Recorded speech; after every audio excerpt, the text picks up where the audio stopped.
Ma'am, I'm going to need you to gather your belongings and move to economy class immediately. The words cut through the quiet hum of Skyreach Airlines. Flight 2847's first-class cabin like a blade. Sandra Mitchell, the lead flight attendant, stood in the aisle with her arms crossed, her perfectly painted red lips pressed into a thin line of disapproval. Her eyes traveled from my worn Converse sneakers to my faded Barclay hoodie, lingering on each detail that didn't match her mental image of what first-class passengers should look like. My name is Nina Patel, and at 32 years old, I'd built a $3.8 billion private equity firm from absolutely nothing. But sitting in seat 2A of this aircraft, dressed in clothes I'd been wearing for 3 straight days of negotiations in Seattle, I looked like a graduate student who'd gotten lucky with a free upgrade. What Sandra Mitchell couldn't see beneath my casual appearance was the woman who had just closed the most significant acquisition of her career, purchasing 51% of Skyreach Airlines' outstanding shares for $2.4 billion. The irony would have been funny if it wasn't so infuriating. "I'm sorry. There must be some confusion," I said calmly, keeping my voice level despite the heat rising in my chest. "I purchased this seat 2 weeks ago. Confirmation number BR4472. Sandra's expression shifted from disapproval to something closer to contempt. She'd clearly already made her decision about who I was and where I belonged. "Our system shows some irregularities with your booking. We've had issues with fraudulent upgrades lately, especially with certain discount travel websites." The emphasis she placed on certain made her meaning crystal clear. This wasn't about my booking. This was about my skin, my surname, and my refusal to dress like the wealthy white passengers who surrounded us. I'd spent the past 72 hours in conference rooms across Seattle, finalizing the acquisition documents that made me the majority shareholder of Skyreach Airlines. My legal team had worked around the clock to structure the deal, navigating regulatory approvals and shareholder negotiations that would have destroyed less experienced investors. The final signatures had been added to the contracts at 11:47 p.m. the previous night, exactly 30 minutes before I needed to leave for the airport to catch this flight home to San Francisco. I hadn't slept. I hadn't showered. I'd barely eaten. My designer business suits were hanging in my hotel room closet because I prioritized catching this flight over changing clothes. The Patek Philippe watch on my wrist was worth more than Sandra's annual salary, but I wore it face down against my pulse, an old habit from my early days in finance when showing wealth could get you excluded from important conversations.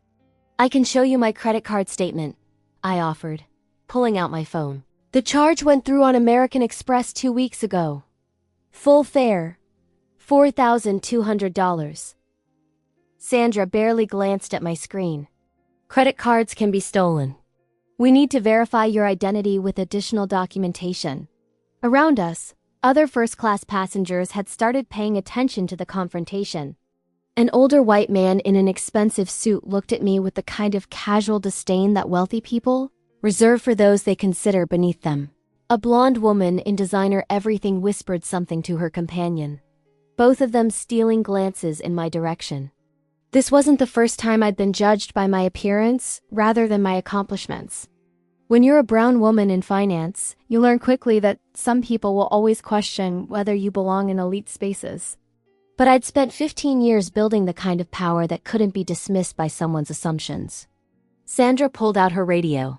"Captain Morrison, we have a situation in first class that requires your attention." The word situation hung in the air like an accusation. I wasn't a passenger with a legitimate booking dispute. I was a problem that needed to be removed. I thought about revealing who I was right then and there.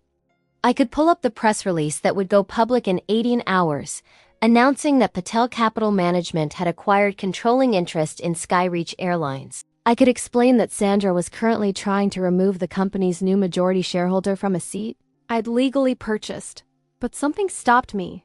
Maybe it was curiosity about how far they would take their assumptions. Maybe it was the tired part of my brain that wanted to see exactly what kind of company I'd just spent $2.4 billion to acquire. Or maybe I just wanted them to dig their hole a little deeper before I filled it in. Captain James Morrison emerged from the cockpit, his silver hair and pressed uniform radiating authority. He approached our row with the confident stride of someone who'd handled difficult passengers for 30 years. Sandra immediately launched into her explanation, painting me as a suspicious traveler with questionable documentation and an attitude problem. Morrison looked at me with the practiced neutrality of someone who'd learned to hide his judgments behind professionalism. Ma'am, I understand there's some confusion about your seat assignment. If you could just cooperate with my crew, I'm sure we can resolve this quickly. There's no confusion, Captain, I replied evenly. I have a confirmed reservation, valid boarding pass, and matching identification. What exactly needs to be resolved? His jaw tightened slightly. Passengers who questioned authority clearly bothered him. Miss Mitchell is following standard security protocols. Given recent incidents with fraudulent bookings, we need to be thorough. Thorough with everyone? I asked quietly. Or just with passengers who don't look like they belong in first class? The question hung in the air between us. Morrison's expression hardened, and I knew I just escalated from problem passenger to potential threat. In his world, questioning whether racial bias might be involved in a security decision was worse than the bias itself. If you're watching this and you've ever been judged by your appearance before people knew who you really were, you understand exactly what I was feeling in that moment. Stay with me, because what happens next will show you that sometimes the quietest power is the most devastating kind. Sandra's radio crackled with a message I couldn't quite hear. She responded quickly, then turned back to me with an expression of grim satisfaction. Ma'am, I'm going to have to ask you to deplane. Airport security is on their way to escort you off the aircraft. What none of them knew was that every word, every assumption, every dismissive glance was being carefully filed away in my mind. Not for revenge, but for the comprehensive restructuring I was about to implement across every level of this airline's operations. 2 airport security officers appeared at the aircraft door within minutes. Officer Derek Hammond was a large white man in his 40s, whose hand rested casually on his belt near his pepper spray canister. His partner, Officer Lisa Chen, looked uncomfortable with the situation, but followed Hammond's lead as they approached my row. This is the passenger? Hammond asked Sandra, not bothering to address me directly. Yes. She's refusing to cooperate with standard verification procedures, Sandra replied, her voice taking on a rehearsed quality that suggested she'd made this kind of complaint before. She became argumentative when we asked for additional identification. I watched this performance with the detached interest of someone observing a case study in institutional bias. Every word Sandra chose was calculated to paint me as aggressive and unreasonable, rather than a paying customer questioning why she was being treated differently than the white passengers around her. Ma'am, we're going to need you to come with us, Hammond said, his tone suggesting this wasn't a request despite the polite language. On what grounds? I asked calmly. I haven't violated any regulations. I have valid documentation for my seat. What specific policy am I violating that requires removal from this aircraft? Hammond's expression hardened. People who knew their rights clearly annoyed him. You're disrupting the boarding process and interfering with crew operations. If you don't comply voluntarily, we'll have to remove you by force. The threat hung in the air like smoke. I'd watched enough viral videos to know exactly how this scenario could unfold. A brown woman forcibly dragged from an aircraft would generate headlines, but it would also destroy my carefully maintained privacy. The business press didn't know my face. I'd spent 15 years deliberately avoiding media attention, conducting all my acquisitions through layers of corporate entities and legal representatives. Being arrested on an airplane would end that anonymity permanently, but complying with their illegal removal would validate their discriminatory assumptions and leave other passengers vulnerable to the same treatment. I pulled out my phone and opened the voice recorder app, placing it face up on my armrest. I want it documented that I'm being removed from a seat I legally purchased, despite having valid identification and boarding documents. I'm complying under protest and consider this action discriminatory, based on my race and appearance. Sandra's face flushed red. This has nothing to do with race. We treat all passengers equally. Then why didn't you ask for additional verification from the gentleman in 1A? I gestured toward the white executive who'd been watching our confrontation with obvious satisfaction. He boarded before me. Did you verify his booking wasn't fraudulent? The question exposed the double standard so clearly that several passengers shifted uncomfortably. The man in one looked away, suddenly very interested in his Wall Street Journal. Captain Morrison stepped forward, his professional mask slipping to reveal genuine anger. "Ma'am, you need to stop making accusations and leave this aircraft immediately. Your behavior is completely unacceptable." My behavior. Not Sandra's discriminatory assumptions. Not the security officer's threat of violence. Not the systematic bias that meant brown passengers faced additional scrutiny that white passengers never experienced. My behavior was the problem because I'd refused to accept their injustice quietly. I stood slowly, gathering my carry-on bag and my phone. The other first-class passengers watched with a mixture of relief that I was leaving and discomfort at witnessing something that looked uncomfortably like racial profiling. None of them spoke up. None of them questioned whether what they were watching was right. Their silence was its own form of participation. As I walked down the aisle toward the exit, I passed a young black girl, maybe 9 years old, traveling with her parents in economy class. She was watching me with wide eyes, seeing a woman who looked like her being removed from the airplane by security.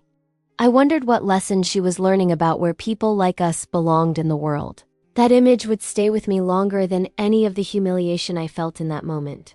The walk through the airport terminal with security escorts attracted exactly the kind of attention you'd expect. Other travelers stared, making immediate assumptions about what I'd done to warrant removal from a flight. Some pulled out phones to record. Others whispered to their companions, creating narratives about the dangerous passenger who'd been caught before takeoff. Officer Hammond led me to a small security office near the gate area. The space was deliberately intimidating: concrete walls, harsh fluorescent lighting, and a metal table bolted to the floor. This was where they took people they wanted to scare into compliance. "We need to see all your identification documents," Hammond said, holding out his hand with the expectation of immediate obedience. I'd been preparing for this moment my entire adult life, though I'd never imagined it would happen on an airplane where I was the majority shareholder. When you're a brown woman in America, you learn early that having your documentation in perfect order isn't enough. You also need the kind of power that makes people regret questioning whether you belong. I handed over my driver's license, my boarding pass, my credit card, and my Patel Capital Management business card. Hammond barely glanced at the business card before setting it aside. In his experience, everyone claimed to be important when they were in trouble. What Hammond didn't know was that my assistant, Jennifer Wu, had been tracking my location since the moment Sandra first questioned my seat assignment. The custom security app we used for all executives at Patel Capital had flagged my extended time at the gate and sent automatic alerts when I was escorted off the aircraft. Jennifer had already contacted our legal team, who were currently reviewing Skyreach Airlines customer service policies and preparing documentation of every regulation the crew had violated. Hammond ran my identification through several databases, clearly hoping to find some outstanding warrant or red flag that would justify the removal. When everything came back clean, his frustration became visible. "Your documentation appears valid," he admitted reluctantly. "But the airline has the right to refuse service to any passenger for any reason." "Actually, they don't," I replied quietly. "Federal law prohibits airlines from discriminating based on race, and Title VI of the Civil Rights Act specifically addresses this kind of disparate treatment. What happened on that aircraft wasn't random security screening. It was targeted discrimination based on my appearance." Hammond's jaw tightened. People who cited civil rights law clearly made him angry. "That's your interpretation. The airline's crew felt you were being uncooperative." I questioned why I was being singled out for additional verification when white passengers weren't. "That's not being uncooperative. That's exercising my rights under federal anti-discrimination statutes." Officer Chen, who'd been silent throughout this exchange, finally spoke up. "Ma'am, even if there were ... irregularities in how you were treated, filing a complaint with the airline would be more productive than what?" I interrupted gently. "Than insisting on my rights? Than documenting discrimination when I see it?"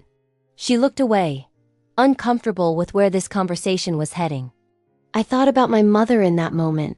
Priya Patel had immigrated to the United States from Mumbai when she was 23. Carrying nothing but 2 suitcases and a degree in computer science that American companies initially refused to recognize.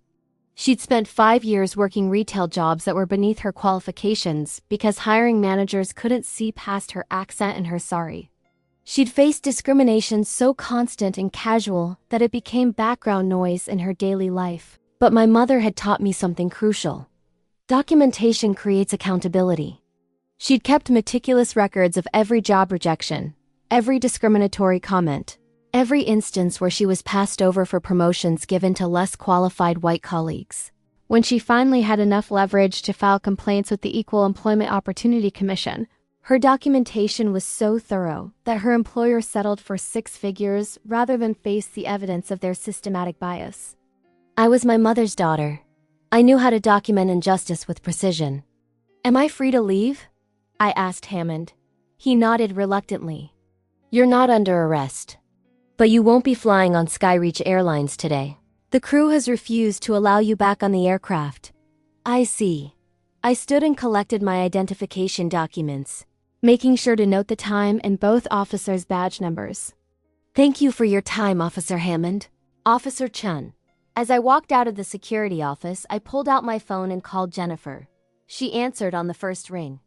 "Nina, are you okay?" "Legal is ready to file whatever you need." "I'm fine," I replied, my voice steady despite the anger simmering beneath my calm exterior. "But I want you to schedule an emergency board meeting for Skyreach Airlines. Tomorrow morning, 9 a.m. sharp." Jennifer was quiet for a moment. "Nina, the acquisition paperwork doesn't go public until tomorrow afternoon. If you call a board meeting now, you'll have to reveal—" "I know exactly what I'll have to reveal," I interrupted. "Schedule it, and make sure every member of the executive team is present, especially whoever oversees customer service operations and crew training." I could hear the smile in Jennifer's voice. "On it? Anything else?" "Yes. Pull all customer service complaints filed against Skyreach Airlines for the past 5 years. I want data on every passenger removed from flights, with demographic breakdowns. And get me the personnel files for Sandra Mitchell and Captain James Morrison." Consider it done.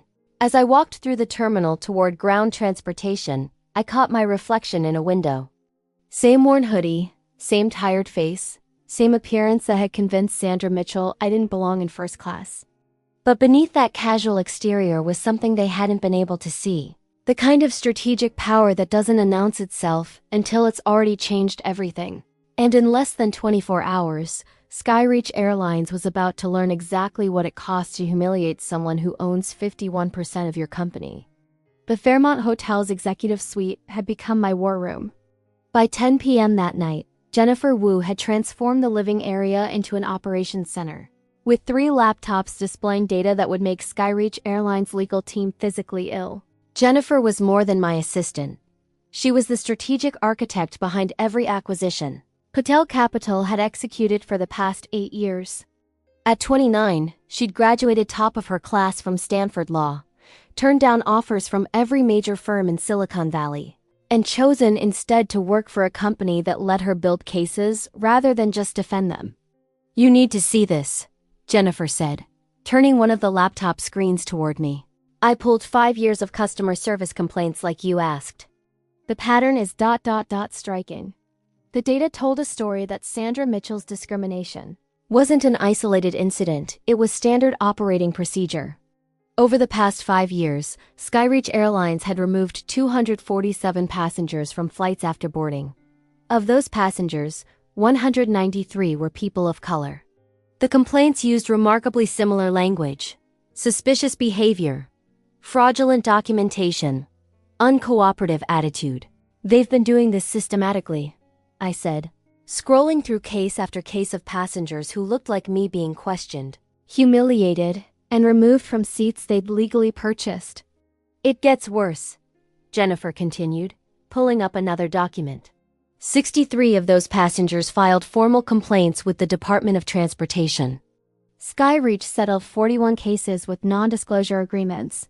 The average settlement was $15,000, just enough to make people go away, without admitting fault. I felt something cold settle in my chest. This wasn't about one racist flight attendant or one overzealous captain. This was institutional policy disguised as security protocol. Skyreach had calculated that paying occasional settlements was cheaper than actually addressing the bias in their operations.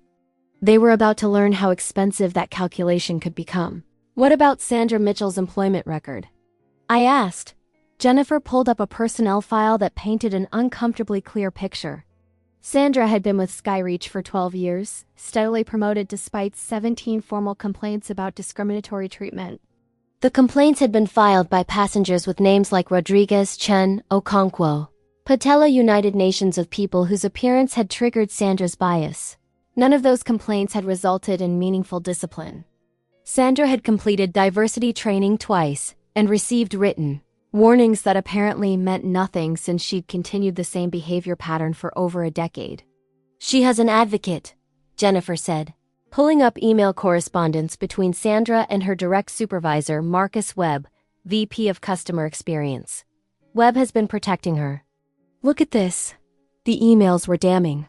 Webb had repeatedly dismissed complaints against Sandra as oversensitive passengers playing the race card, and people who don't understand airline security requirements. He'd even coached Sandra on how to document passenger interactions to avoid legal liability while continuing to target travelers based on appearance. Webb is going to be a problem tomorrow, I said quietly. He's not going to accept accountability for systematic discrimination. He'll frame it as isolated incidents and rogue employees. Jennifer smiled. Which is why I also pulled Webb's expense reports and travel records.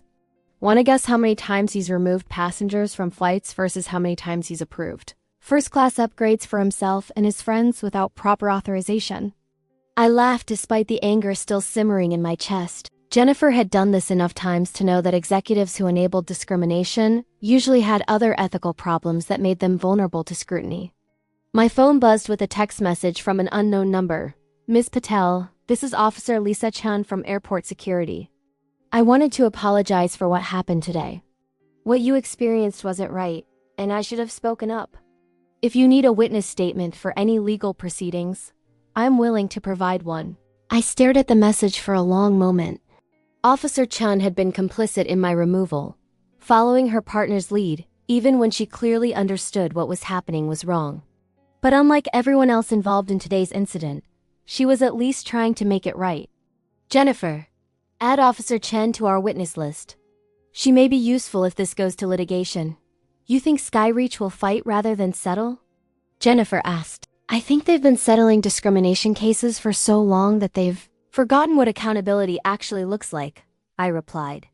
Tomorrow morning, they're going to get a masterclass in consequences. My phone rang.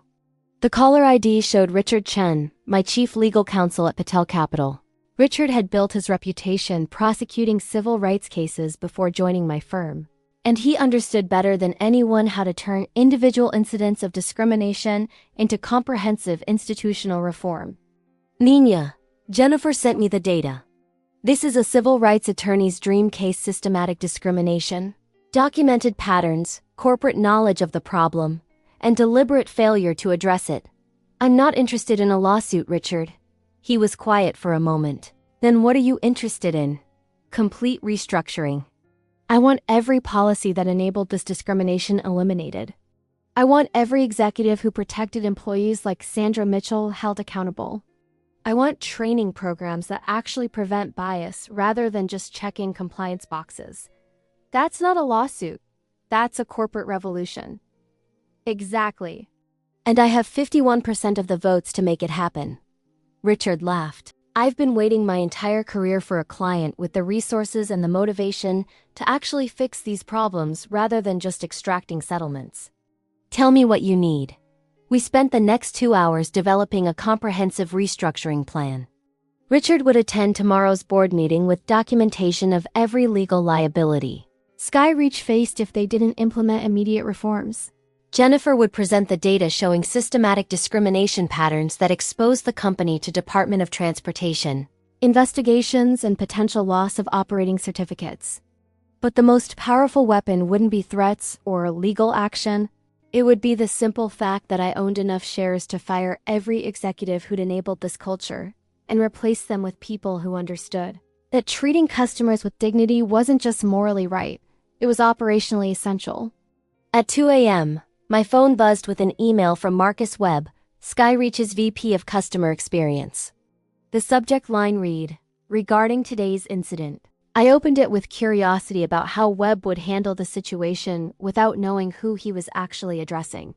"Ms. Patel, I understand you were inconvenienced by our security protocols today.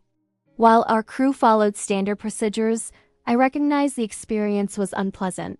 As a gesture of goodwill, I'd like to offer you a $500 travel voucher and complimentary upgrade certificates for future flights."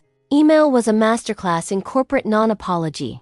Webb had managed to acknowledge my inconvenience without admitting any wrongdoing, offer compensation that implied I was motivated by money rather than principle, and maintain that the crew had followed standard procedures, which was actually the most damning part of his message, since it confirmed that discriminatory removal was indeed standard practice.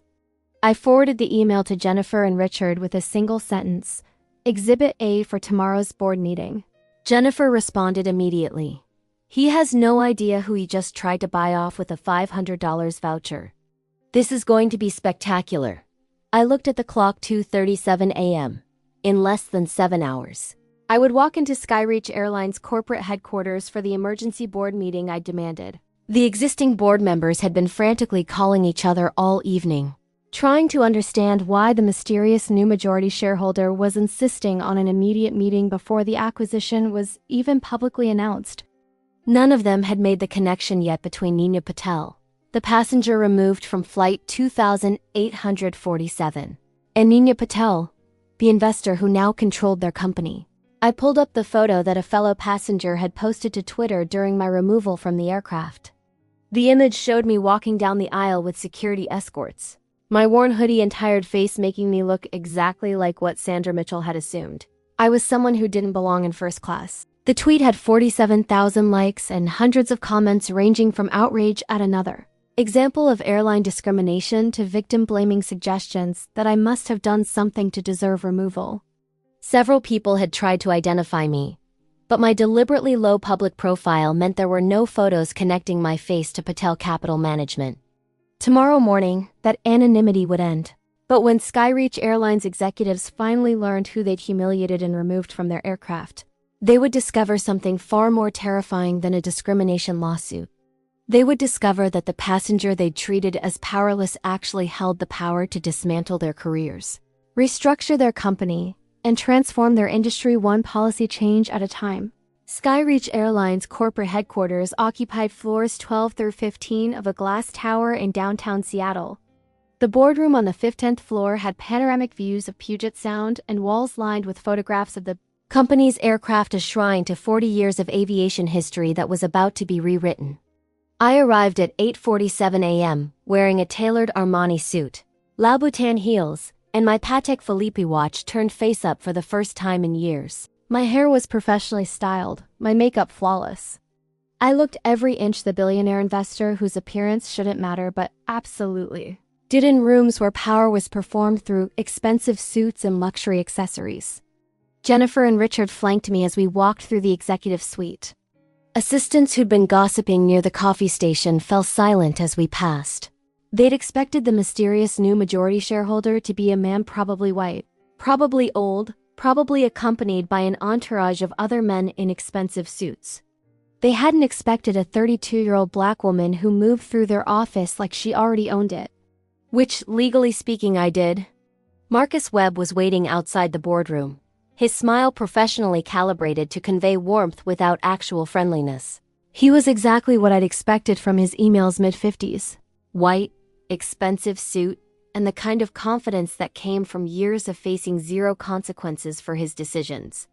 "Ms. Patel, I presume?" Marcus Webb, VP of Customer Experience. "Welcome to Skyreach." He extended his hand, still completely unaware of who I actually was.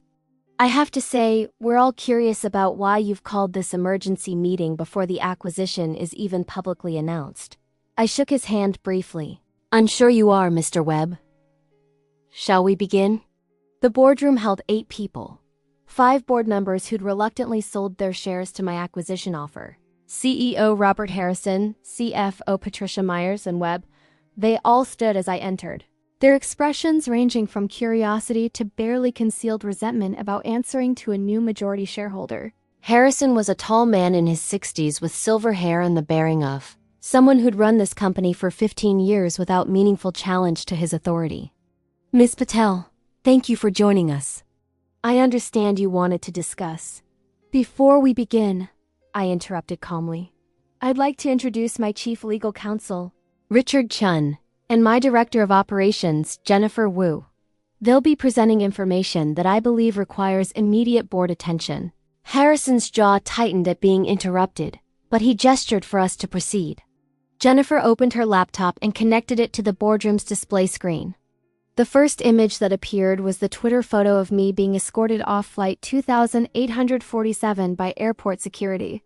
Yesterday afternoon, Jennifer began, Skyreach Airlines removed a first-class passenger from Flight 2847 based on what crew members described as suspicious behavior and fraudulent documentation. The passenger had valid identification, a confirmed reservation, and had paid full fare for her seat 2 weeks prior to departure. Webb leaned forward, recognition finally dawning in his eyes. His face went pale. The passenger was questioned extensively despite having proper documentation. Jennifer continued. She was subjected to additional verification procedures that were not applied to other first-class passengers. When she questioned why she was being singled out, she was accused of being uncooperative and removed from the aircraft by security. The photo changed to show data visualization 5 years of passenger removal, statistics with demographic breakdowns that made the discrimination pattern impossible to ignore. Over the past 5 years, Richard said, taking over the presentation, Skyreach Airlines has removed 247 passengers from flights after boarding. 78% of those passengers were people of color. The language used in incident reports shows striking similarity across cases, suggesting systematic rather than isolated discrimination. Harrison found his voice. These are serious allegations, but I'm not sure what this has to do with our acquisition. Everything, I said quietly, standing up. Because the passenger removed from Flight 2847 was me? The silence that followed was absolute. You could have heard a pin drop on the boardroom's expensive carpet. Webb's face had gone from pale to gray. His hands gripped the edge of the table as if he might physically collapse without support. You single quotes that was you? Yes, Mr. Webb. The passenger you offered a $500 travel voucher to at 2 a.m. this morning. The one whose inconvenience you acknowledged without admitting any wrongdoing. The one whose removal you described as following standard procedures. If you've stayed with this story because you believe in accountability and justice, you understand why this moment mattered. Sometimes the people who think they have all the power need to learn what real power looks like when it's wielded by someone they tried to dismiss. Harrison tried to regain control of the room. Ms. Patel, I assure you we will investigate this incident thoroughly. If our crew made errors in judgment, this wasn't an error in judgment, I interrupted. This was systematic discrimination enabled by executive leadership who found it cheaper to settle complaints than to actually fix the problem. Jennifer advanced to the next slide. Webb's emails coaching Sandra Mitchell on how to document passenger removals to avoid legal liability. Mr. Webb has been actively protecting employees who engage in discriminatory practices, Richard explained. He's dismissed complaints as passengers being oversensitive and has coached crew members on documentation language that would make discrimination harder to prove in court. Webb's chair scraped backward as he stood abruptly. Those emails are taken out of context. I was simply helping employees navigate difficult passenger situations. You were helping them discriminate without consequence, I corrected. And you've been doing it for years. The next slide showed settlement payments, millions of dollars paid to passengers who'd experienced the same treatment. I had all of them signing non-disclosure agreements that hid the extent of Skyreach's discrimination problem. Patricia Myers, the CFO, spoke for the first time. Ms. Patel, if you're planning to file a lawsuit, I'm not planning to file a lawsuit. Ms. Myers, I'm planning to restructure this entire company. Harrison's face flushed red. Now wait just a minute. You may be the new majority shareholder, but this board has oversight responsibilities. This board has failed its oversight responsibilities for years. I replied. You've allowed systematic discrimination to flourish because settling complaints was financially easier than addressing root causes. That ends today. Richard distributed a document to each board member. This is a comprehensive restructuring plan. It includes immediate termination of employees who engaged in documented discrimination, mandatory retraining for all customer-facing staff, establishment of an independent oversight committee to investigate bias complaints, and complete revision of customer service policies to eliminate disparate treatment based on appearance or race. Webb was shaking his head frantically. You can't just fire people without due process. We have union contracts, employment agreements. Sandra Mitchell has 17 documented complaints of discriminatory behavior over 12 years, I said. Captain James Morrison has 11. Your employment contracts include provisions for termination based on conduct detrimental to company operations. Systematic discrimination that exposes the company to millions in legal liability definitely qualifies. Harrison stood, trying to reclaim authority through physical presence. Miss Patel, I've run this airline for 15 years. I'm not going to let some newcomer waltz in and destroy careers based on a single incident. It's not a single incident, Jennifer interrupted, advancing to another slide showing Department of Transportation complaints, social media posts from passengers describing similar experiences, and news articles documenting Skyreach's pattern of discrimination, that it's somehow escaped mainstream attention until now. And Mr. Harrison, I added calmly, you won't be running this airline much longer.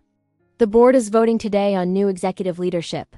As majority shareholder, I'm nominating Patricia Myers as interim CEO while we conduct a proper search for someone who understands that customer dignity isn't optional. Harrison's face went purple. You can't.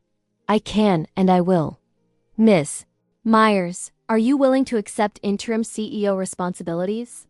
Patricia looked between Harrison and me, clearly calculating which side of this power shift offered better career prospects. I am. Excellent. Your first priority will be implementing every reform in that restructuring plan.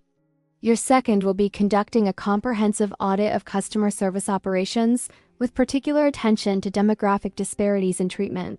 Webb made one last desperate attempt to salvage his position. Ms. Patel, I understand you're upset about what happened, but destroying this company's leadership isn't going to... I'm not destroying leadership, Mr. Webb. I'm replacing leadership that enabled discrimination with leadership that will prevent it. There's a significant difference. I turned to address the entire board.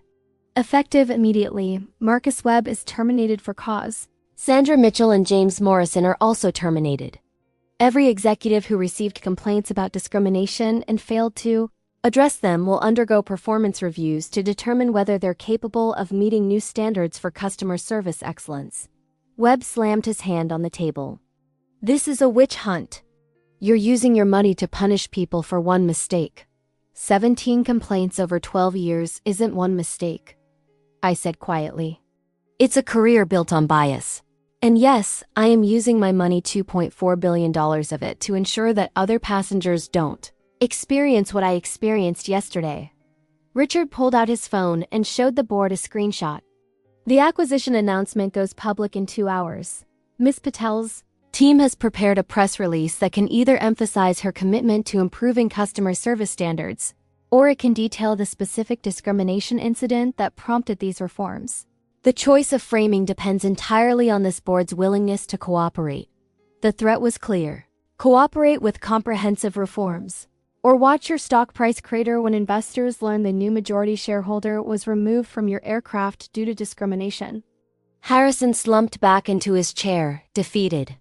The other board members were already calculating their own survival strategies. I gathered my materials and stood, looking at each person around that table. Discrimination isn't just morally wrong, it's operationally expensive and strategically stupid. You're about to learn that the cost of bias extends far beyond settlement checks. It costs you leadership positions, board seats, and the careers you thought were untouchable. Consider this your comprehensive education in consequences. As I walked out of that boardroom, I knew the real work was just beginning. But watching Marcus Webb's face as he realized, I wasn't some powerless passenger he could dismiss with a $500 voucher that made every moment of yesterday's humiliation worth it. 11 months after Sandra Mitchell told me I didn't have the face of someone who could afford first class, I stood at the gate for Skyreach Airlines, Flight 2847. The same flight number, the same route, even the same departure time. But everything else was different. The gate agent who greeted me was Marcus Thompson, a young black man who'd been promoted from ground crew to customer service as part of Skyreach's comprehensive hiring reforms. His smile was genuine, not performed. "Good evening, Miss Patel. Welcome back to Skyreach. We're honored to have you flying with us today." The transformation of Skyreach Airlines had become a case study, taught at Harvard Business School, Stanford, and Wharton. Under Patricia Meyer's leadership as permanent CEO. Patricia Meyer's leadership as permanent CEO. The airline had implemented the most comprehensive anti-discrimination program in aviation history. Every employee, from baggage handlers to pilots, completed 40 hours of bias recognition training annually. Customer service interactions were audited by an independent oversight committee with real authority to discipline discriminatory behavior. Most importantly, Skyreach had eliminated the gut-feeling protocols that allowed employees like Sandra Mitchell to target passengers based on appearance. New procedures required documented evidence before any passenger could be questioned about their ticket validity, and those procedures applied equally regardless of race, age, or how someone was dressed.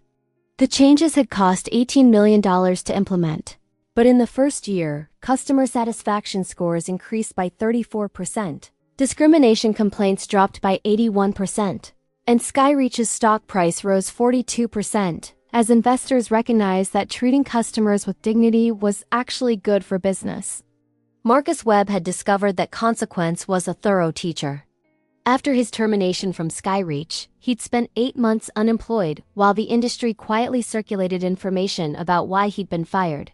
When he finally found work as a consultant for a regional airline, his contract included specific performance metrics around diversity and inclusion, a requirement his new employer implemented specifically because they'd learned what happened when executives enabled discrimination.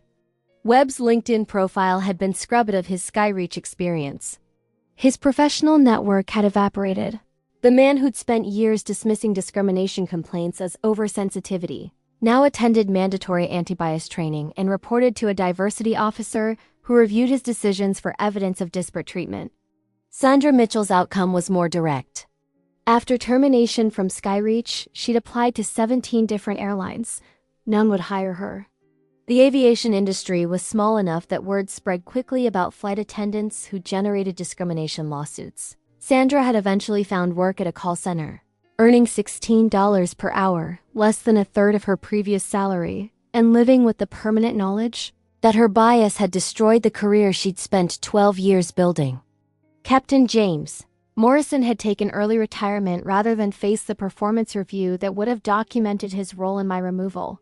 He'd lost his pension benefits due to termination for cause, and now spent his days posting bitter comments on aviation forums about how political correctness was destroying the industry he'd loved.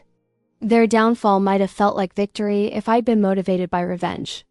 But I wasn't interested in destroying individuals. I was interested in building systems that made their discriminatory behavior impossible to repeat. Officer Lisa Chun had become an unlikely ally in that mission.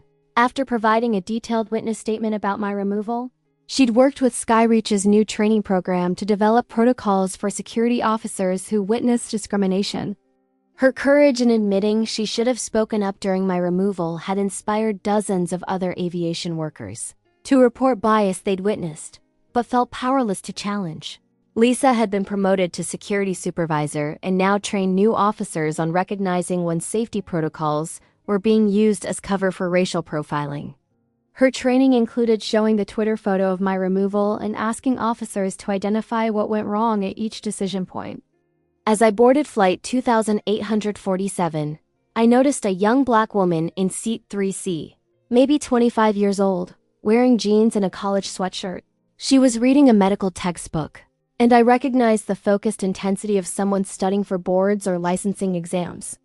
Our eyes met briefly, and she smiled, Just another passenger in first class, her presence unremarkable and unquestioned. That simple normalcy was the real victory. The lead flight attendant on today's flight was Carmen Rodriguez, a Latina woman in her 30s who'd been personally recruited by Patricia Myers as part of Skyreach's diversity hiring initiative. Carmen had spent 5 years working for a competitor before. Skyreach's transformation convinced her that the airline was serious about inclusive customer service. Miss Patel, Carmen said warmly as I reached my seat, 2A, the same seat Sandra Mitchell had tried to remove me from 11 months ago. I wanted to personally thank you for what you've done for this industry. My daughter is 12 and she wants to be a pilot. Before your reforms, I wasn't sure I wanted her in aviation. Now I know she'd be treated fairly.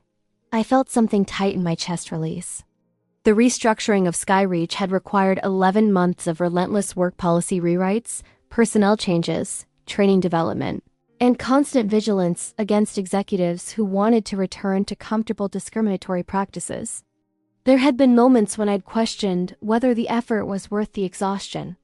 Carmen's words reminded me why it absolutely was. Patricia Myers had thrived as CEO, discovering that eliminating discrimination wasn't just ethically correct. It unlocked innovation and talent that had been systematically excluded. She'd promoted 3 women of color to executive positions, recruited a chief diversity officer with real authority, and transformed Skyreach's culture from one of silent complicity to active accountability. Under Patricia's leadership, Skyreach had become the industry standard for inclusive customer service. Other airlines had started copying our policies, recognizing that passengers were increasingly choosing carriers based on how they treated customers who didn't fit traditional profiles of wealth and status. The Department of Transportation had even approached Skyreach about developing industry-wide standards based on our reforms. What had started as my personal experience of discrimination was becoming a template for transforming aviation's approach to bias prevention. As Flight 2847 pushed back from the gate, I opened my laptop and reviewed the latest quarterly report.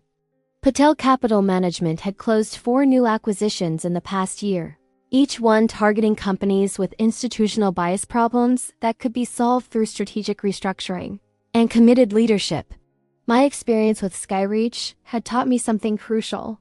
The most effective response to discrimination wasn't litigation that took years and achieved limited change. It was ownership that allowed comprehensive transformation of the systems that enabled bias in the first place. I'd started a fund specifically for acquiring companies with documented discrimination problems, restructuring their operations, and selling them at significant profit once their improved cultures translated to better financial performance. The fund had $800 million in committed capital from institutional investors, who'd finally recognized that inclusive practices weren't charity, they were competitive advantages. My phone buzzed with a message from Jennifer. CNN wants an interview about the Skyreach model. Fortune is doing a cover story on using private equity for social change. And we just got approached about 3 new potential acquisitions with serious bias problems. I smiled, typing back. Forward me the acquisition details.